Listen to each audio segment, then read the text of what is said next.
Magandang araw mga kababayan, narito na ang pinakabagong update natin sa lagay ng panahon ngayong araw, September 22, 2025, Monday. Inaasahang maglalandfall na si Super Typhoon Nando ngayong araw sa may Babuyan Island dahil sa lakas ng Super Typhoon na ito, itinaas na ng pag-asa ang signal number 5. Alamin natin ang pinakabagong detalye dito. Para naman lagi kang updated sa lagay ng panahon, i-click mo lang ang subscribe button. Ayon sa pinakahuling ulat, ngayong umaga ang sentro ng mata ng bagyo ay tinatayang nasa 300 kilometers sa silangan ng Calayan, Cagayan. Taglay nito ang maximum sustained winds na 205 kilometers per hour malapit sa gitna at may pagbugsong hangin na umaabot hanggang 250 kilometers per hour. Sa ngayon, kumikilos ito pa west-northwest sa bilis na 20 kilometers per hour. Ang malakas hanggang typhoon force winds ay umaabot hanggang 600 kilometers mula sa sentro ng bagyo. Itinaas na ang pinakamataas na tropical cyclone wind signal number 5 para sa northeastern portion ng Babuyan Island. Dito inaasahang mararanasan ng typhoon force winds na may lakas na aabot sa 185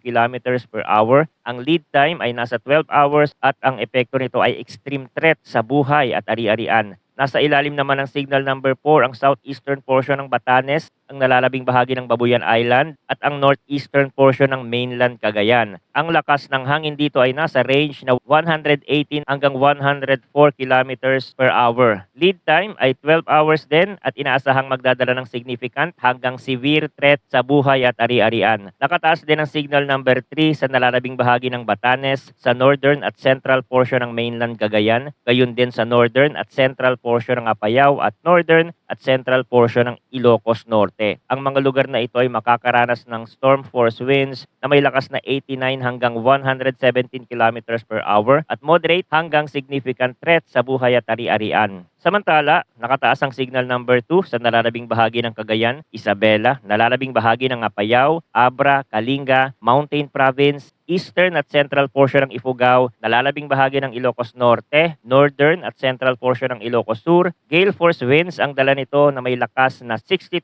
hanggang 88 kilometers per hour at may lead time na 24 hours. Sa signal number 1 naman, kabilang ang Quirino, nalalabing bahagi ng Nueva Vizcaya, nalalabing bahagi ng Ifugao, Benguet, nalalabing bahagi ng Ilocos Sur, La Union, Pangasinan, Aurora, Nueva Ecija, Bulacan, Tarlac, Pampanga, Zambales at northern portion ng Quezon, kabilang ang Pulilio Island. Strong winds ang maaaring maranasan na nasa 39 hanggang 61 kilometers per hour at may minimal hanggang minor na banta sa buhay at ari-arian. Base naman sa latest heavy rainfall outlook ng Pag-asa ngayong araw, higit 200 millimeters ng ulan ang posibleng maranasan sa Batanes, Cagayan, Ilocos Norte, Ilocos Sur, Abra at Apayao. Samantala 100 hanggang 200 millimeters ng ulan naman ang inaasahan sa La Union, Kalinga at Isabela, gayon din sa Occidental Mindoro, habang 50 hanggang 100 millimeters ng ulan ang mararanasan sa Pangasinan, Benguet, Mountain Province, Ifugao, Nueva Vizcaya, Nueva Ecija, Tarlac, Pampanga, Bulacan at Zambales, maging sa Metro Manila, Bataan, Cavite, Batangas, Laguna, Rizal, Oriental Mindoro at Palawan. Bukas, inaasahang 50 hanggang 100 millimeters ng pag-ulan sa Batanes, Ilocos Norte, Apayao, Abra, Cagayan, Ilocos Sur, La Union, Pangasinan, Benguet, Mountain Province, Kalinga at Ifugao. Kasama rin dito ang Metro Manila, Bataan, Zambales, Bulacan, Pampanga, Cavite, Batangas, Occidental Mindoro at Palawan. Sa Wednesday, September 24, 50 hanggang 100 millimeters ng ulan ang posibleng maranasan sa Pangasinan, Bataan at Occidental Mindoro. Paalala na mas mataas ang posibleng buhos ng ulan sa mga bulubunduking lugar at mas malala ang epekto sa mga lugar na dati nang binaha nitong mga nakaraang araw. Si Nando ay patuloy na kumikilos pa west papuntang Babuyan Island. Sa forecast, posibleng dumaan malapit o maglandfall mismo sa Babuyan Island sa pagitan ng tanghali or hapon. At inaasahang lalabas ng Philippine Area of Responsibility pagsapit ng umaga ng bukas, September 23. Si Nando ay maaaring manatili sa kasalukuyang lakas o posibleng lumakas pa bago tuluyang tumama sa extreme northern Luzon. Bukod kay Nando, may isa pang low pressure area na nasa timog silangan ng bansa